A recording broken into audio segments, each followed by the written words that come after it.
Shalom e bem-vindos de volta ao Israel com Aline.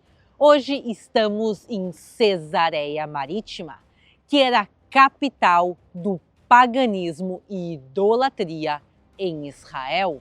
Vamos conhecer o teatro, o hipódromo, o local das lutas de gladiadores, o palácio de Pôncio Pilatos e terminar no maior templo pagão de toda a Terra Santa e entender qual a conexão deste local com a Bíblia. Então, se vocês estão preparados, vamos começar.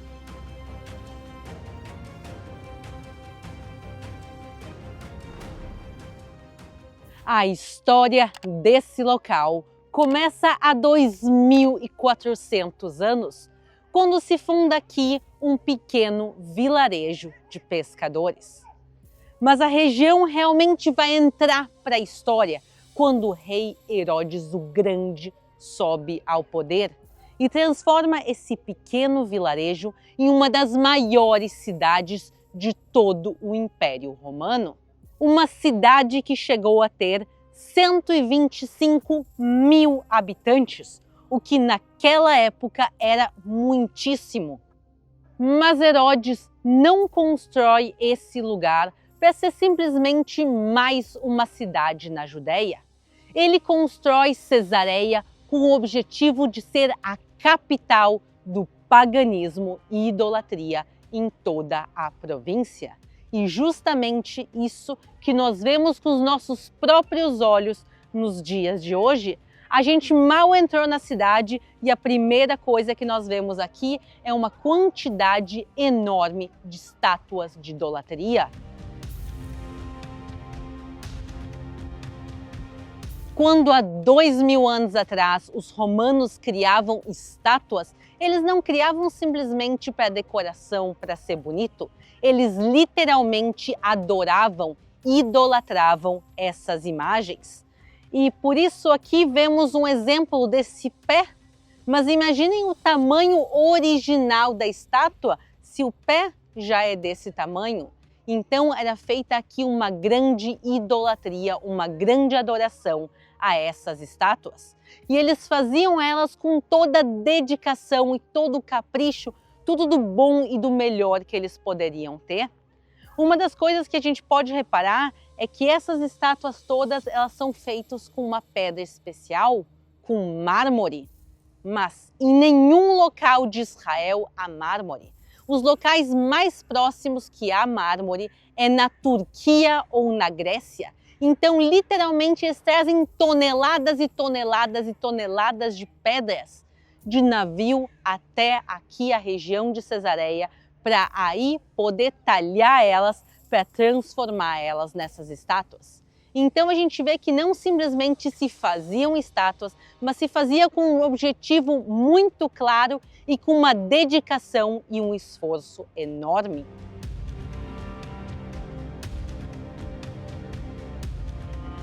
Cesareia Marítima é um dos parques arqueológicos mais bem preservados de toda Israel. Caminhar por aqui é realmente uma viagem no tempo e nos ajuda a entender melhor como era a vida aqui no período romano e na época bíblica. Por isso, não deixem de visitar Cesareia na próxima viagem de vocês a Israel.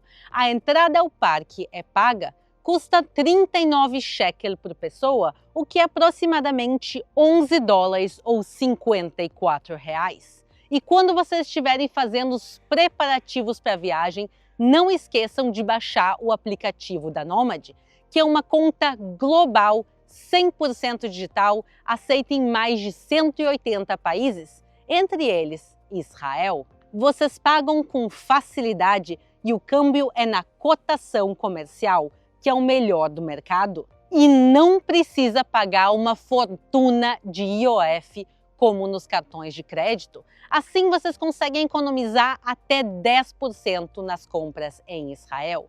Então baixe agora o aplicativo da Nomad e abra sua conta usando o cupom Aline e receba até $20 de cashback na sua primeira remessa de câmbio. E aproveite para fazer isso antes da sua próxima viagem, porque assim vocês podem usar o lounge da Nômade no Terminal 3 do Aeroporto Internacional de Guarulhos. E agora vamos seguir a nossa viagem.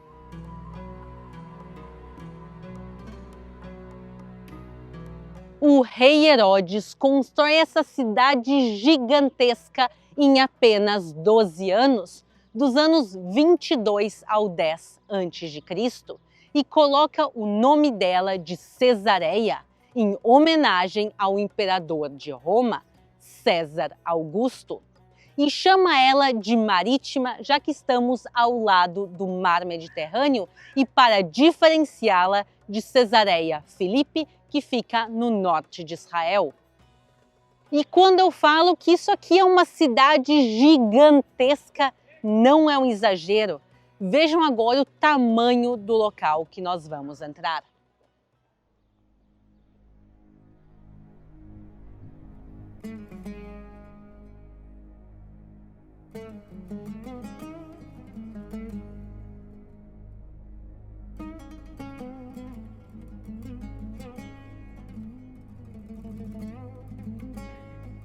Estamos entrando em um teatro romano que tinha capacidade para 4.000 pessoas. Vejam o tamanho desse local.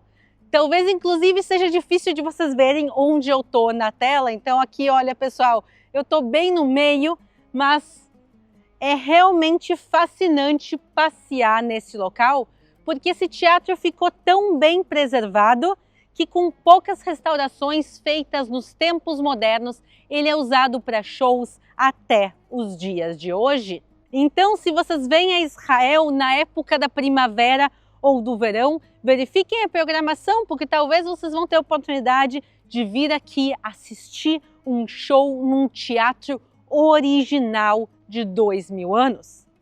Agora, se a gente voltasse no tempo, que tipos de shows eram feitos aqui no período romano? Aqui, sobre este palco, eram feitos espetáculos de teatro, dança, música, mas com temáticas religiosas dedicadas aos diferentes deuses romanos. Então, pessoal, esse aqui é um teatro não só como um centro cultural, mas ele também era um centro religioso. Aqui, nesses espaços que nós vemos, ficavam estátuas pagãs de diferentes deuses. Então, em cada um desses nichos ficava uma estátua pagã. Então, a pessoa, quando assistia ao teatro, ela estava não só vendo o show que estava aqui em cima, mas ela estava de frente a todas essas imagens.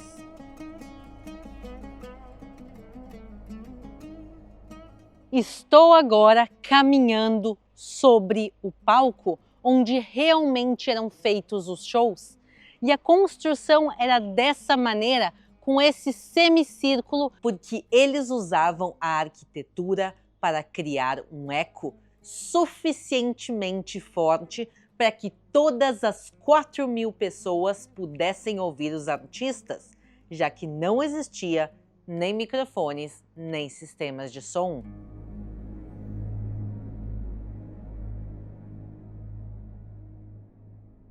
Vejam também esse mármore aqui talhado. As construções que nós vemos, além do tamanho impressionante delas, elas eram cobertas com tudo isso. Então era uma cidade gigantesca e luxuosíssima ao estilo de Herodes o Grande. E entre todas as pedras belíssimas que há aqui, eu quero falar para vocês desta aqui. Vocês conseguem adivinhar o que é essa construção aqui? Isto é um sarcófago, que quer dizer é um caixão que os pagãos usavam no mundo antigo. A tradição judaica não era ser sepultado em sarcófagos, e sim judeus eram sepultados ou na terra ou dentro de grutas, como no caso de Jesus. Isso aqui é mais uma de muitas provas que a cidade de Cesareia era uma cidade onde viviam e onde também terminavam os seus dias pagãos. E aqui a gente tem até mais informações. aqui nós temos o nome da pessoa que foi sepultada aqui e está escrito em grego que este é o sarcófago de Procopios. E quem também foi sepultado da maneira dos pagãos, da maneira dos gentios, foi o próprio Herodes. Herodes foi sepultado num sarcófago em Herodium, outra das construções dele, e o sarcófago e o mausoléu de Herodes foi encontrado. Então, hoje em dia, nós temos o sarcófago dele preservado dentro do Museu de Israel.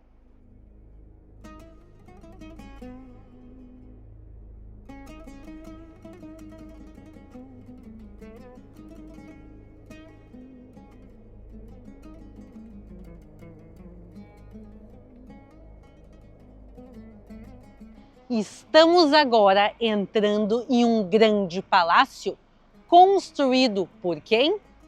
Claro que pelo rei Herodes.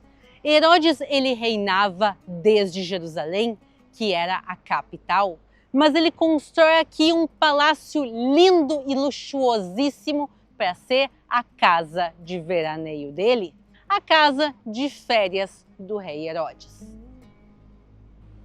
E ele realmente gostava da boa vida? Aqui havia traclínios, que eram salas de jantar para reclinar-se e receber convidados. Haviam jardins com flores e até um spa com água aquecida. E o que mais havia nesse palácio? Olhem aqui para baixo comigo. Isto era uma grande piscina. Sim, Herodes tinha aqui uma piscina e não só isso, com uma ilha no meio e provavelmente no meio dessa ilha também uma estátua pagã. E como ela funcionava? Cada vez que o nível do mar subia, ele enchia a piscina e aí se podiam fechar as entradas. Quando eles queriam esvaziar a piscina, era só abrir essas entradas e esperar a maré baixar. E assim ele tinha água fresca todo o tempo na piscina dele, tecnologia de 2000 anos.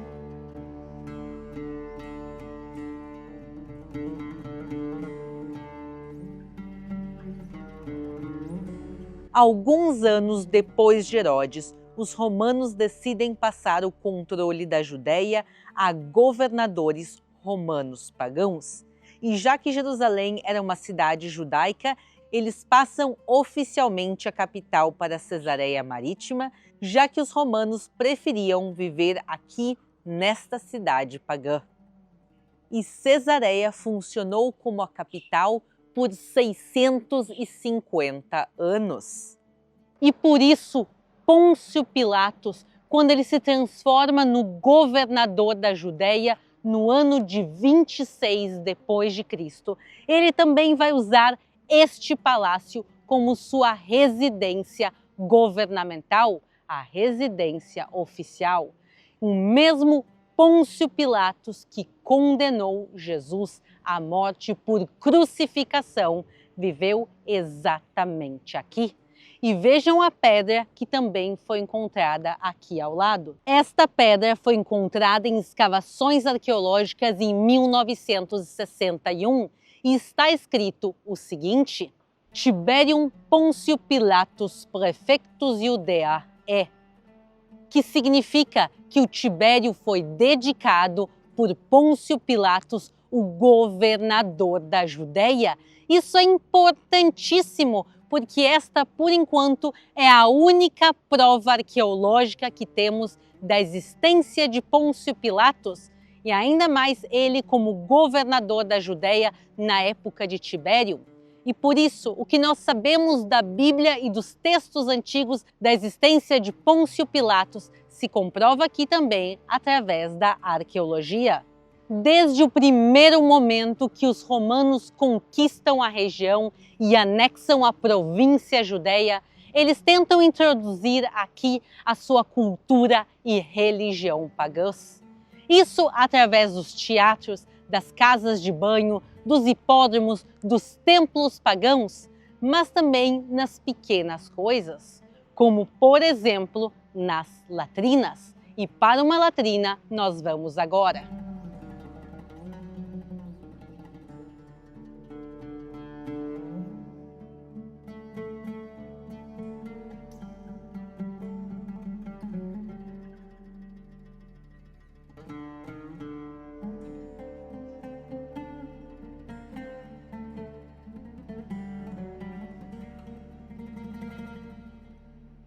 Acabamos de sair do palácio e caminhando poucos metros a gente chega neste local.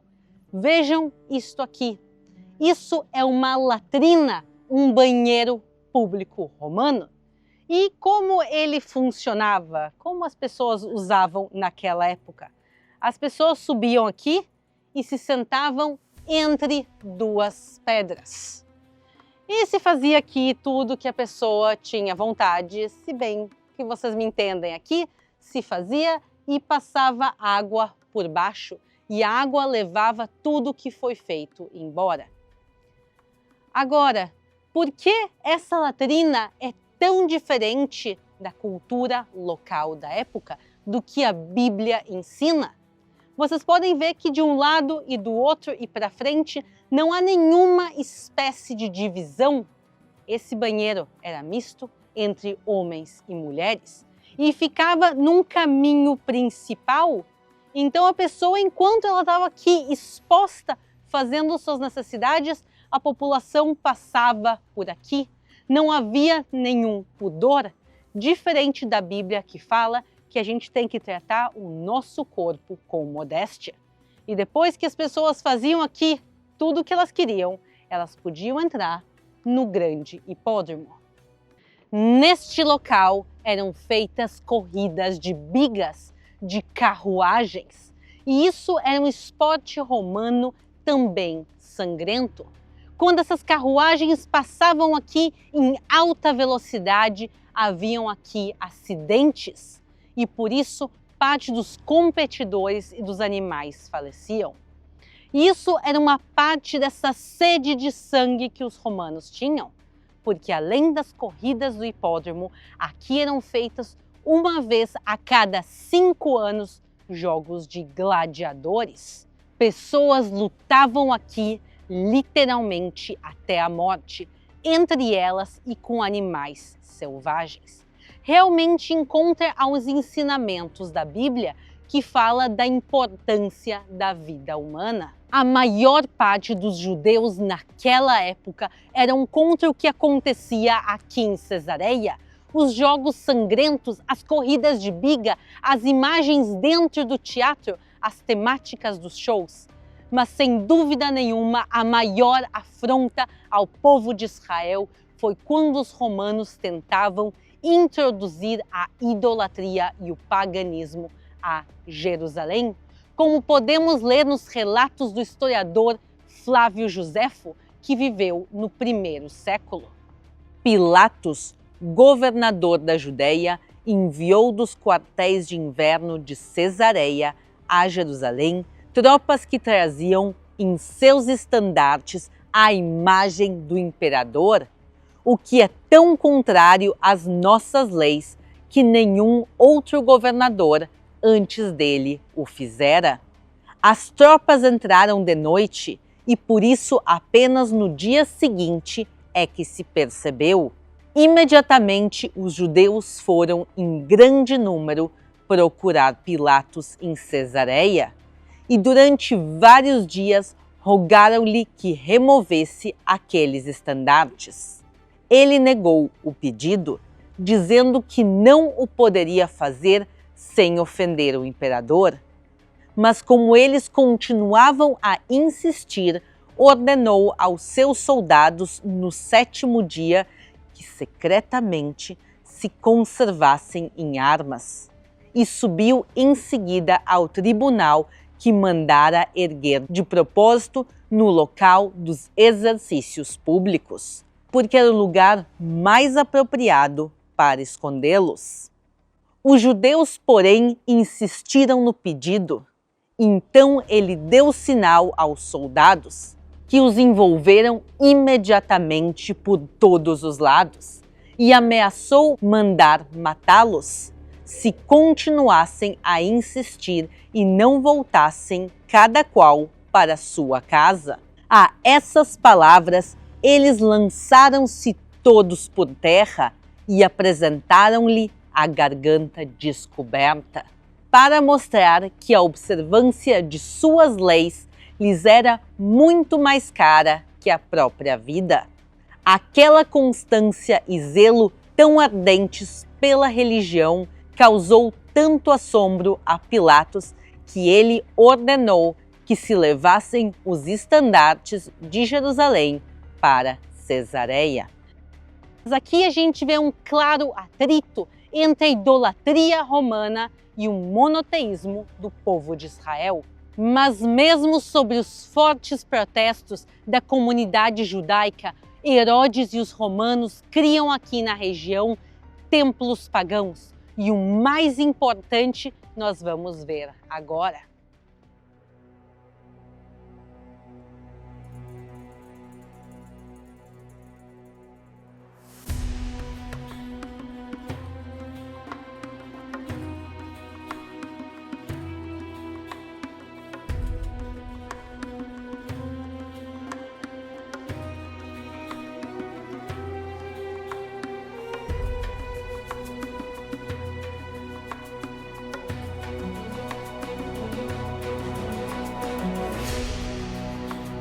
E vejam aqui mais paganismo nesse sarcófago. Esta é a imagem de uma górgona, que segundo a mitologia greco-romana era uma criatura com cabelos de serpente e que transformava em pedra aqueles que a olhavam. A górgona mais famosa de todas se chamava Medusa. Estamos subindo as escadarias do templo da deusa Roma e Augusto.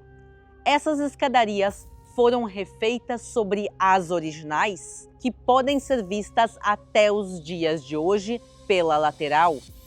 E só pelo tamanho dessas escadarias e pela subida, podemos ter uma ideia de quão grande era o templo original. Aqui subindo, uma das primeiras coisas que nós nos deparamos é este altar. Nós vemos um altar de sacrifícios deste templo e animais eram sacrificados aqui, entre eles, provavelmente, porcos.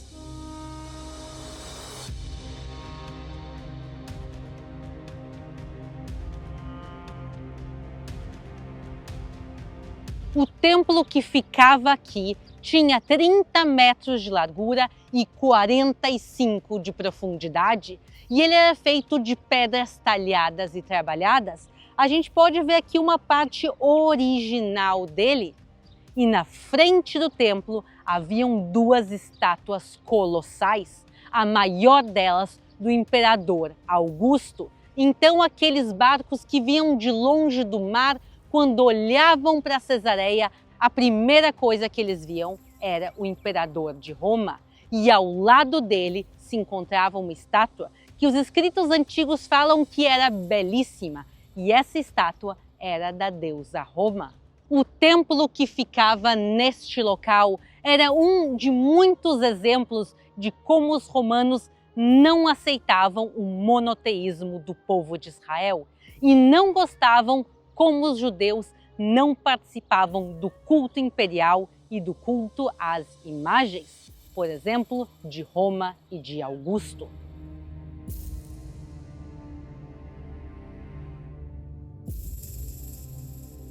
E depois de anos de opressão, se inicia a grande rebelião judaica contra os romanos, e ela começa justamente aqui em Cesareia, no ano de 66 depois de Cristo, e ela vai terminar com a destruição do Templo de Jerusalém e de toda a província da Judéia.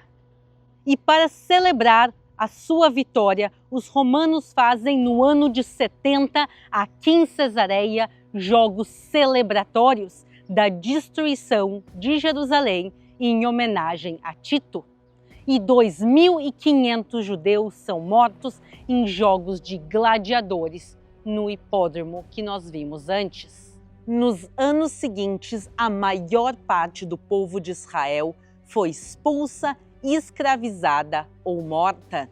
E no ano de 136 depois de Cristo, os judeus passam a ser minoria em sua terra. Mesmo depois desta grande derrota, o povo de Israel manteve sua fé em Deus e não abandonou os seus costumes e nem o sonho de ser um povo livre na sua terra. Demorou 1900 anos, mas o povo conseguiu voltar e em 1948 se declarou a independência do Estado de Israel. E onde está o Império Romano hoje? Como nós podemos ver, o templo ele foi desmontado e as pedras usadas em outras construções. O Império Romano desapareceu. Roma dos dias de hoje não é a mesma daquela época. Eles não têm mais os mesmos costumes, as mesmas roupas, a mesma língua, nem a mesma religião. O Império Romano virou mais uma página nos livros de história. E enquanto isso, o povo de Israel conseguiu voltar à sua terra e está aqui até os dias de hoje, ou como dizemos em hebraico, Am Israel Chai, o povo de Israel vive.